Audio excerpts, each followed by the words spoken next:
भगवान की मर्जी। भगवान जो भी करते हैं हमारे अच्छे के लिए ही करते हैं। धार्मिक आध्यात्मिक कहानी। एक आदमी मंदिर में सेवक था।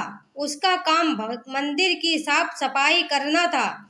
भक्तों और श्रद्धालुओं द्वारा दिए गए दान में से थोड़ा बहुत उसे मंदिर के पुजारी द्वारा दे दिया जाता। इसी से उसकी गुजर बसर चल रही थी। वह अपनी जिंदगी से बहुत परेशान और दुखी था। मंदिर में काम करते करते वह दिन भर अपनी जिंदगी को लेकर भगवान से शिकायतें करता रहता था।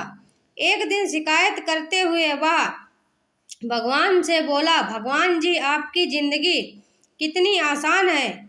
आपको बस एक जगह आराम से खड़े रहना होता है। मुझे देखिए कितनी कठिन जिंदगी जी रहा हूँ।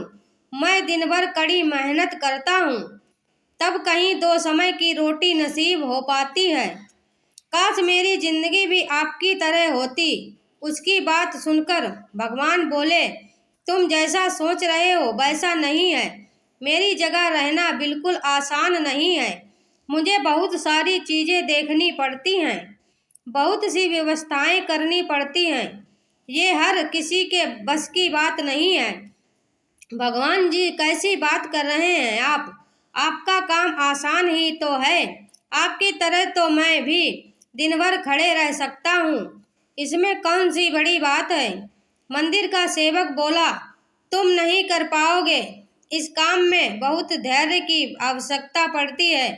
भगवान बोले, मैं जरूर कर पाऊंगा। आप मुझे एक दिन अपनी जिंदगी जीने दीजिए। आप जैसा बताएंगे मैं वैसा ही करूंगा। मंदिर का सेवक जिद करने लगा। उसकी जिद के आगे भगवान मान गए और बोले, ठीक है, आज पूरा दिन तुम मेरी जिंदगी जियो।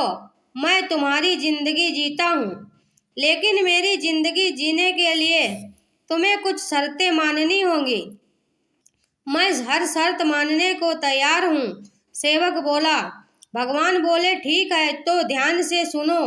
मंदिर में दिन भर बहुत से लोग आएंगे और तुमसे बहुत कुछ कहेंगे। कुछ तुम्हें अच्छा बोलेंगे तो कुछ बुरा कर तुम्हें कहेंगे। किसी की बात चुपचाप एक जगह मूर्ति की तरह खड़े रहकर धैर्य के साथ सुनना और उन पर कोई प्रतिक्रिया नहीं देनी है। सेवक मान गया। भगवान और उस आदमी ने अपनी जिंदगी एक दिन के लिए आपस में बदल ली। सेवक भगवान की जगह मूर्ति बनकर खड़ा हो गया।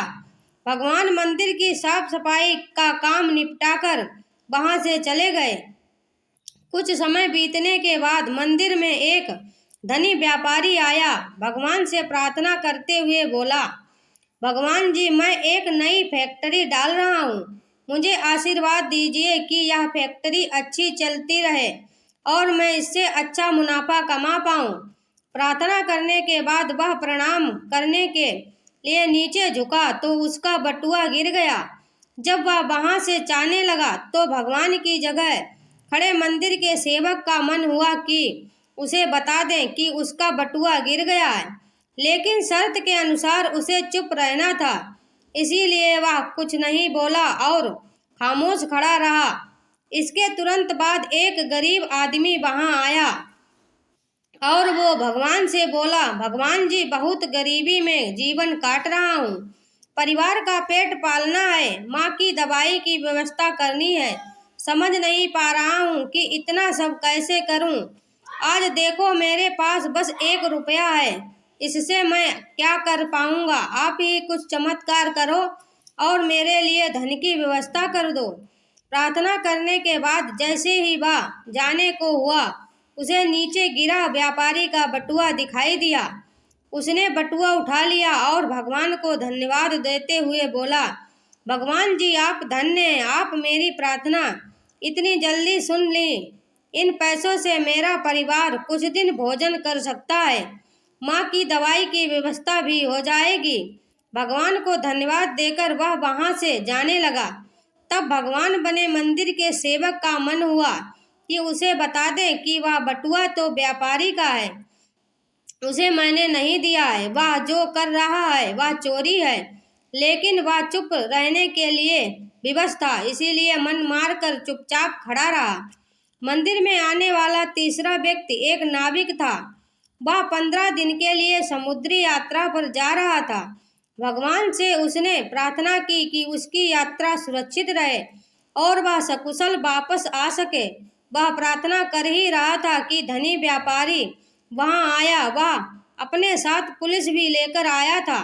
नाविक को देखकर वह पुलिस से बोला, मेरे बाद ये मंदिर में आया है, जरूर इसने ही मेरा बटुआ चुराया होगा, आप इसे गिरफ्तार कर लीजिए।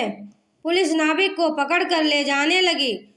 तब भगवान बने आदमी को लगा कि बहुत गलत हो चुका है। यदि अब मैं चुप रहा तो एक निर्दोष आदमी को व्यर्थ में ही सजा भुगतनी पड़ेगी। उसने अपनी चुप्पी तोड़ते हुए कहा, आप गलत व्यक्ति को पकड़ कर ले जा रहे हैं। ये बटुआ इस नाविक ने नहीं बल्कि इसके लिए पहले आए गरीब व्यक्ति ने चुराया है। मैं भगवान हूँ और मैंने सब देखा है। पुलिस भगवान की बात कैसे नहीं मानती। उनकी बात मानकर उन्होंने नाविक को छोड़ दिया और उस गरीब आदमी को पकड़ लिया जिसने बटुआ लिया था। शाम को जब भगवान वापस आए तो मंदिर के सेवक ने पूरे दिन का वृत्तांत सुनाते हुए उन्हें गर्व के साथ बताया कि आज मैंने एक व्यक्ति के साथ अन्याय होने से रोका है। देखिए आपकी जिंदगी जीकर आज मैंने कितना अच्छा काम किया है। उसकी बात सुनकर भगवान बोले, ये तुमने क्या किया? मैंने तुमसे कहा था कि चुपचाप मूर्ति बनकर खड़े रहना, लेकिन वैसा ना करके तुमने मेरी पूरी योजना पर पानी फेर दिया। उस धनी व्यापारी ने बुरे कर्म करके इतना धन कमाया है। यदि उसमें से कुछ पैसे गरीब आदमी को मिल जाते तो उसका भला हो जाता और व्यापारी के पाप भी कुछ कम हो जाते। जिस नाविक को तुमने समुद्री यात्रा पर भेज दिया है वह अब जीवित वापस नहीं आ पाएगा। समुद्र में बहुत बड़ा तूफान आने वाला है। यदि वह कुछ दिन जेल में रहता तो कम से कम बच जाता।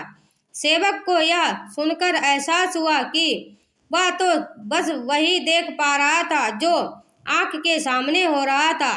उन सब के पीछे की बस वास्तविकता को वह देख नहीं पा रहा था। जबकि भगवान जीवन के हर पहलू पर विचार कर अपनी योजना बनाते हैं और लोगों के जीवन को चलाते हैं। कहानी से सीख, हम सब भी भगवान की योजनाओं को समझ नहीं पाते। जब हमारे साथ कुछ गलत हो रहा होता है या हमारे हिसाब से कुछ नहीं हो रहा होता है तो अपना धैर्य खोकर हम भगवान को दोष देने लगते हैं। हम ये समझ नहीं पाते कि इन सब के पीछे भगवान की कोई न कोई योजना छुपी हुई होती है। ऐसे समय में हमें भगवान पर विश्वास रखकर धैर्य धारण करने की आवश्यकता है। इसीलिए चिंता ना करें। यदि आपकी मर्जी से कुछ नहीं हो रहा है तो इसका अर्थ है कि विष्णु भगवान की मर्जी से हो रहा है और भले ही देर से ही सही, भगवान की मर्जी से सब अच्छा ही होता है। जय श्री राम। अगर वीडियो पसंद आई हो तो हमारे चैनल को सब्सक्राइब करें। धन्यवाद। मिलते हैं ऐसे ही एक नए वीडियो के साथ। तब तक के लिए बाय बाय दोस्तों। राधे राधे। जय श्री कृष्णा। जय श्री राधे।